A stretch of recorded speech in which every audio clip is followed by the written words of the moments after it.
So the formula that centering prayer follows is found in Matthew 6:6, where Jesus says in this wisdom saying in the Sermon on the Mount, if you wish to pray, enter your inner room, close the door, and pray to your Father in secret. And your Father who is in secret will reward you.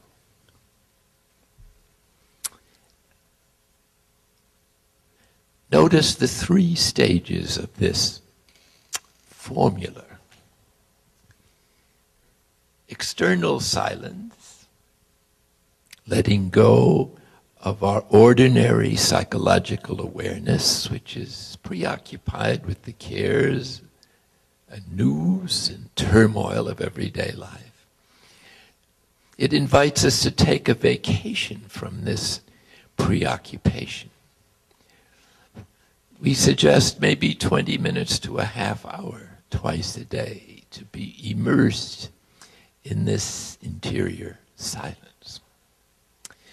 So the first step is external silence, to leave our environment in a place of relative solitude and silence, where we won't be interrupted by things that stir up our usual psychological flow of thinking.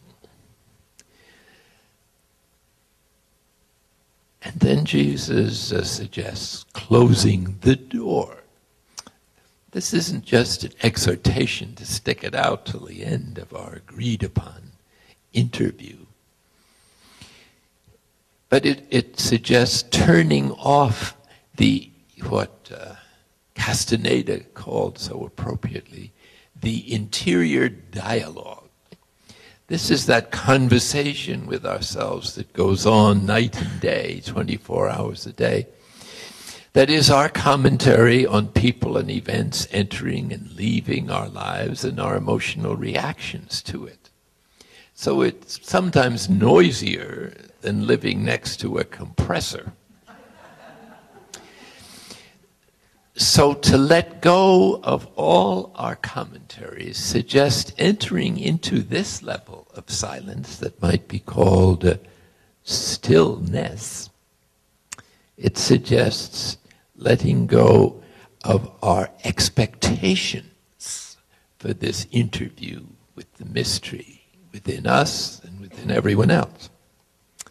It's not having any expectations for peace, consolation, to make the mind a blank, which would be psychologically harmful, or to have no thoughts. It's the openness to accept whatever the psychological content of the moments of prayer might turn out to be. So it's a giving of our inmost being to the mystery of life and its source. The third step is even more profound. Notice silence, stillness, and then to pray in secret. The essence of prayer is relationship with the ultimate mystery. And so at this level of secrecy, there is a letting go of self-reflection itself, so that the self-conscious self is forgotten. Ever-present awareness that Ken Wilber speaks about in one of his books, in describing non-duality, is not really awareness at all. It's just presence. So the secrecy that Jesus invites us to here is the silence of self. And this is the ultimate attitude or disposition for which the other two silences are a preparation and a discipline. Notice the cascading effect. Exterior silence, interior silence or stillness, and finally,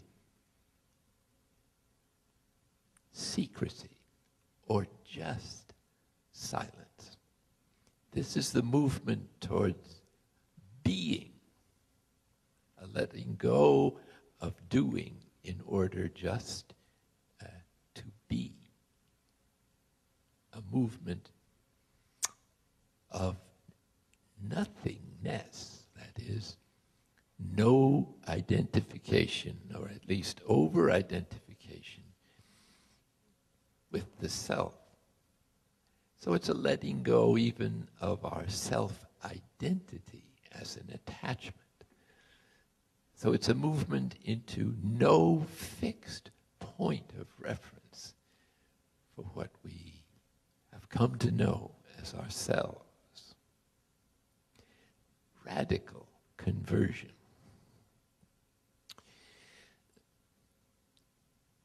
So following that formula, we're invited to relate to God at this point of self-forgetfulness, or to put it positively, a point in which God is all in us.